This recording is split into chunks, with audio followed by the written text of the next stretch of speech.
যুক্তরাষ্ট্রের রণতরীকে ঘায়েল করতে পারস্য উপসাগরে ইরানের সাথে জোটবদ্ধ হয়েছে চীন। কিভাবে ইরানকে সহায়তা করছে প্রেসিডেন্ট শি জিনপিং এর দেশ চীন? ইরানকে কি সত্যি ৫০০টি ব্যালিস্টিক মিসাইল তৈরির সরঞ্জাম দিয়েছে চীন? এদিকে মার্কিন সেন্ট্রাল কমান্ড জানিয়েছে যুদ্ধের প্রস্তুতি নিতে মধ্যপ্রাচ্য জুড়ে সামরিক মহড়া শুরু করতে যাচ্ছে তারা, যেখানে অংশ নেবে যুক্তরাষ্ট্রের শক্তিশালী যুদ্ধবিমান। প্রশ্ন হলো, এই মহড়ার আড়ালে কি ইরানকে টার্গেটের ষড়যন্ত্র করছেন মার্কিন প্রেসিডেন্ট ডোনাল্ড ট্রাম্প? তাহলে ইরানের পাল্টা প্রতিক্রিয়া ঠিক কেমন হতে যাচ্ছে? সাম্প্রতিক সময়ে বেশ কয়েক দফায় ইরানের উপর অর্থনৈতিক নিষেধাজ্ঞা দিয়েছে যুক্তরাষ্ট্র, যে ঘটনা সম্পর্কে অবগত পুরো বিশ্ব। তবে মার্কিন প্রশাসনের এমন চক্রান্তের মধ্যে ইরানের বিপদের বন্ধু হিসেবে সবসময় পাশে থেকেছেন চীনের প্রেসিডেন্ট শি জিনপিং। আর এর নেপথ্যে যে চীনের স্বার্থ জড়িত তা অজানা নয়। ইরান যখন মার্কিন প্রেসিডেন্ট ডোনাল্ড ট্রাম্পের হুঙ্কারে কিছুটা বিচলিত, তখনই জানা গেল তেহরান বেইজিং এর মাঝে নতুন সামরিক সহায়তার বিষয়টি। ব্রিটিশ সংবাদ মাধ্যম দ্য টেলিগ্রাফ সম্প্রতি এক প্রতিবেদনে দাবি করেছে, ব্যালিস্টিক মিসাইল তৈরির জন্য ইরানকে কয়েক হাজার কেজি সোডিয়াম পারক্লোরেট পাঠিয়েছে চীন। এই পরিমাণ রাসায়নিক পদার্থ দিয়ে ইরান নিমিষেই ৫০০টি মাঝারি পাল্লার ব্যালিস্টিক মিসাইল তৈরি করতে পারবে। যদিও এই মুহূর্তে ইরানের সামরিক বহরে ঠিক কতগুলো মিসাইল রয়েছে সে সম্পর্কে কোনো তথ্য দেয়নি সংবাদ মাধ্যমটি।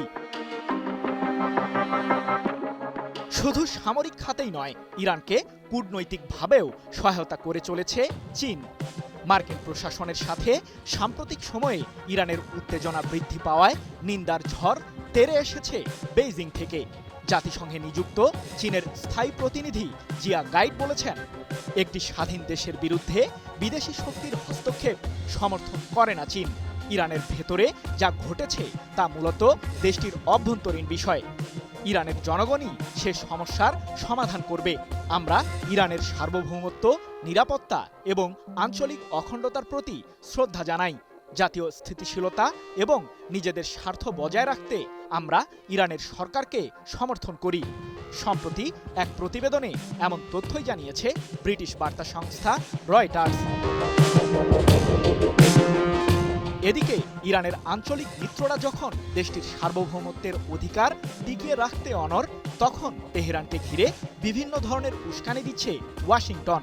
মার্কিন বিমানবাহী রণতরী ইউএসএস আব্রাহাম লিঙ্কন মধ্যপ্রাচ্যে আসার পরপরই সেটিকে ঘিরে নানান প্রস্তুতি শুরু করেছে যুক্তরাষ্ট্র। মার্কিন সেন্ট্রাল কমান্ড এক বিবৃতিতে জানিয়েছে, মধ্যপ্রাচ্যে যুক্তরাষ্ট্রের স্বার্থ সংশ্লিষ্ট স্থাপনার নিরাপত্তা জোরদার করার জন্য সামরিক মহড়া শুরু করবে তারা। আর এই মহড়া অঞ্চলটিতে থাকা মার্কিন সেন্ট্রাল কমান্ডের দায়িত্বপ্রাপ্ত এলাকা জুড়ে চলবে। তবে কবে কিংবা কোন জায়গা থেকে সামরিক এই মহড়া শুরু হবে সে বিষয়ে বিস্তারিত কিছুই জানায়নি মার্কিন সেন্ট্রাল কমান্ড। এক প্রতিবেদনে বিষয়টি নিশ্চিত করেছে ব্রিটিশ সংবাদ মাধ্যম দ্য গার্ডিয়ান।